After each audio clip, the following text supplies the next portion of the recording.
బాల శబరి, భక్త శబరి. శబరి ఒక కోయ జాతి పిల్ల.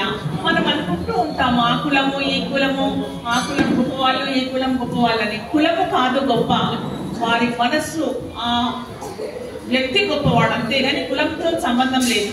శబరి కోయ జాతి పిల్ల. ఆమె వయసు 8 సంవత్సరాలు. అడవిలో నివాసం, అడవిలో ఉంటుంది. అంత చిన్న వయసులో 8 ఏళ్ల వయసులోనే పెళ్లి చేయదలిచాడు ఆమె తండ్రి. ఆ సందర్భంగా పెళ్లి వారికి విందు చేయడం కోసం సజీవంగా ఉన్న 100 మేకలను తెచ్చి ఇంటి చుట్టూ కట్టివేశాడు.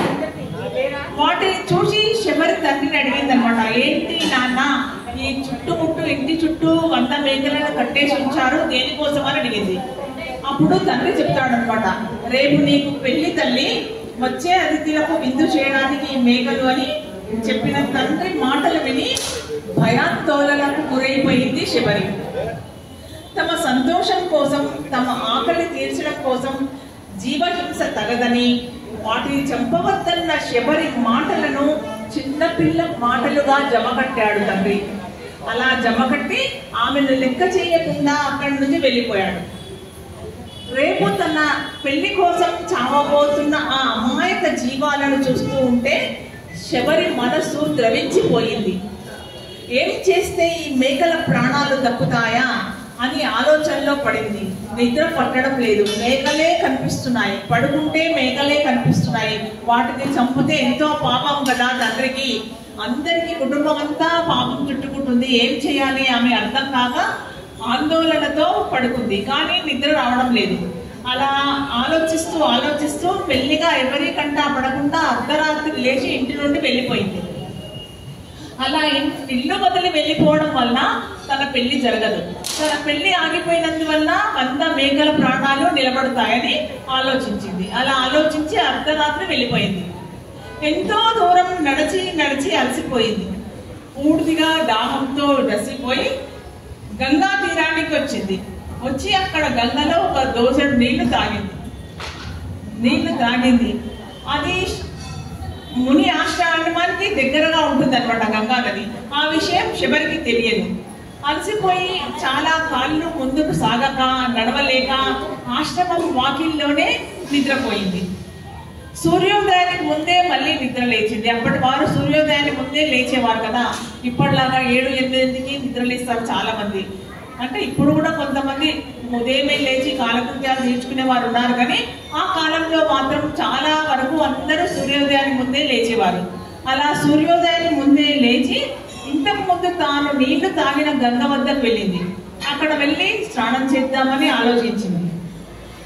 ఆ మార్గమంతా అడవి ముళ్ళతో డొంకలతో చాలా అస్తవ్యస్తంగా, చాలా చెత్తాచెదారంతో నిండి ఉంది గంగా తీరం అంతా. అప్పుడు అరుణోదయ కిరణాల వెలుగులో, అంటే మసక మసక వెలుతురు ఉంటుంది, మసక మసక చీకటిగా ఉంటుంది. అప్పుడు పూర్తిగా తెల్లవారదు కదా, ఆ సమయంలో వచ్చే చిన్న వెలుతురుతోనే ఆ దోవలోని ముళ్ళన్నింటినీ తొలగించుకుంటూ మార్గమంతా శుభ్రం చేసింది. అంతా శుభ్రం చేసి గంగా తీరం చేరుకుంది శబరి. గంగా నదిలో స్నానం ఆచరించింది. ఆశ్రమంలో మతంగ మహాముని ఉంటారు. ఈ మతంగ మహాముని చాలా గొప్పవాడు. ఏ విధంగా అంటే భూత భవిష్యత్ వర్తమానాలు తెలిసినవాడు, జ్ఞాన దృష్టి ఉన్నవాడు. ఆశ్రమంలోని మతంగ మహర్షి ప్రాతకాలంలో లేచి గంగాలో స్నానం చేయడానికి బయలుదేరి వెళ్ళాడు. వాళ్ళు ఆశ్రమవాసులందరూ గంగా స్నానమే చేస్తారు. మార్గమంతా చెత్తాచెదారం లేకుండా ఇంత శుభ్రంగా ఉండడం చూసి శిష్యులను అడుగుతాడు, ఎవరు ఇంత శుభ్రం చేశారని. అప్పుడు ఒక శిష్యుడు చెప్తాడు, ఆచార్య, నిన్న సాయంకాలం ఒక బాలిక మన ఆశ్రమ వాకిలి వద్దకు వచ్చి నిద్రపోయింది. ఉదయాన లేచి మార్గాన్ని శుభ్రపరిచి ఇప్పుడు గంగలో స్నానం చేస్తుంది అని శిష్యులు చెప్తారు. అప్పుడు గంగ ఒడ్డుకు వెళ్ళిన మహర్షి ఆ బాలికను చూడగానే విస్మయం చెందాడు, చాలా ఆశ్చర్యపోతాడు. ఎందుకంటే ఆయనకు భూత భవిష్యత్ వర్తమానాలు తెలుసు కాబట్టి. భవిష్యత్తులో ఆ బాలికకు కలగబోయే అదృష్టానికి ముని ఆశ్చర్యపోతాడు, అబ్బురపడిపోతాడు. జ్ఞాన దృష్టి గల మతంగ ముని మహావిష్ణువు అవతారమైన శ్రీరాముని దర్శనం చేసుకునే భాగ్యశాలి అని తెలుసుకుంటాడు. శిష్యులను పంపి ఆ బాలికను పిలిపించాడు. తాను నిద్రించిన ఆశ్రమం మతంగ ముని ఆశ్రమం అని ఆ శబరి బాలికకు తెలియదు. భయభక్తులతో మహర్షి దగ్గరికి వెళ్తుంది. వెళ్ళి మహర్షి కాళ్ళ మీద పడి, ఆచార్య, ఇది మీ ఆశ్రమం అని నాకు తెలియక నిద్రపోయాను, మన్నించండి. ఈ దాసురాలి పేరు శబరి. నా తండ్రి నాకు పెళ్లి చేయదలిచాడు. పెళ్లి చేయదలిచి విందు కోసం 100 మేకలను చంపాలని నిశ్చయించాడు. జీవహింస మహాపాపం. నా తండ్రికి ఆ పాపం అంటరాదు. ఆ పాపం నా తండ్రికి తగలకుండా ఏం చేయాలని ఆలోచించాను. నాకు ఇష్టం లేదు. అందువలన నేను ఇల్లు వదిలి వచ్చేశాను. ఇంకా నేను వెళ్తాను ఆచార్య అని బయలుదేరుతున్న ఆమెను ఆపు చేశాడు మహర్షి. బాల శబరి, నీవు నా ఆశ్రమానికి రావడం నా భాగ్యం. చాలా కాలం తర్వాత శ్రీ మహావిష్ణువు ఇక్ష్వాకుల వంశంలో శ్రీరామునిగా అవతరించబోతున్నాడు. ఆ అవతార పురుషుని దర్శనంతో నీ జన్మ పునీతమవుతుంది. అంతవరకు నీవు నా ఆశ్రమంలోనే నివసించు. ఈనాటి నుండి సదా శ్రీరామనామాన్ని జపించు.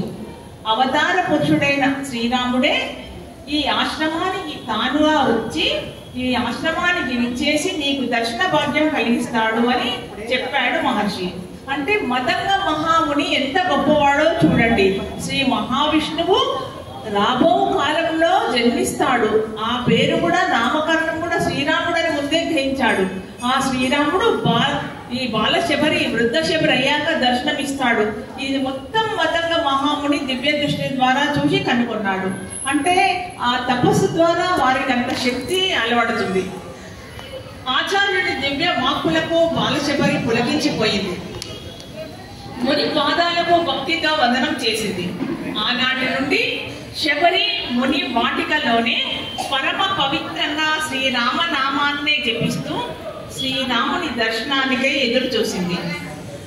అక్కడే ఆశ్రమ వాసులకు సేవ చేస్తూ, ఆశ్రమాన్ని శుభ్రపరుస్తూ, శ్రీరామనామంతో జీవితం గడుపుతూ, చుట్టుముట్టు ఉన్న మునులందరితో పరిచయం పెంచుకుంటూ, మునుల ద్వారా జ్ఞానాన్ని నేర్చుకుంటూ జీవితాన్ని కొనసాగిస్తుంది రామనామంతో శబరి. శబరి కోరిక నెరవేరింది. శ్రీరాముడు లక్ష్మణ సమేతుడై తన ఆశ్రమానికి వచ్చాడు. ఎప్పుడు వచ్చాడు? బాలశబరి 8 సంవత్సరాల బాలశబరి కన్యగా మారింది. కన్య యువతిగా మారింది. యువతి ప్రౌఢ వయసు వచ్చింది. ప్రౌఢ వయసు దాటి వృద్ధాప్యంలోకి వచ్చింది. వృద్ధాప్యం మీద పడిన తర్వాత వడలంతా ముడతలు పడింది. వడలంతా ముడతలు పడి తలలో ఒక్క వెంట్రుక కూడా, నల్ల వెంట్రుక లేకుండా అన్ని తల మొగ్గుముట్టగా మారిపోయింది. అన్ని తెల్ల వెంట్రుకలు వచ్చాయి. దృష్టి క్షీణించిపోయింది. అంటే చూపు కూడా సరిగా అందడం లేదు. నడవలేని స్థితిలో ఉంది. అటువంటి స్థితిలో ఉన్నప్పుడు శ్రీరాముడు శబరికి దర్శన భాగ్యం కలిగించాడు.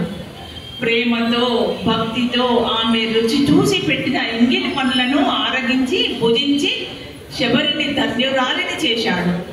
వృద్ధ శబరి భక్తి తత్పరతను లోకానికి వ్యక్తం చేశాడు శ్రీరాముడు. శ్రీరాముని దర్శనంతో, స్పర్శతో వృద్ధ శబరి తన యావజ్జీవ కష్టాలు, వేదన, ఎదురుచూపులు అన్నీ మరచిపోయి రాముడి సన్నిధిలో పునీతురాలైంది. ఆమె జీవితమంతా ఎన్నో కష్టాలను ఎదుర్కొంది. ఎన్నో ఇబ్బందులు పడ్డది. ఆశ్రమంలోనే ఉంది. ఆ వేదనలు, ఎదురు చూపులు, శ్రీరాముడి కోసం ఎంతో ఎదురు చూసింది. జీవితం అంతా ఎదురు చూసింది. చివరికి ఆమె కోరిక ఫలించింది. ఆమె ఆ కష్టాలను, జీవితమంతా పడ్డ కష్టాలను, వేదనలను, ఎదురు చూపులను అన్నింటినీ మర్చిపోయి రాముడి దర్శనంతో పులకించిపోయి ఆయనలో పునీతురాలై చివరికి ఆయనలో కలిసిపోయింది. మోక్షాన్ని పొందింది. ఇది భక్త శబరి వృత్తాంతం.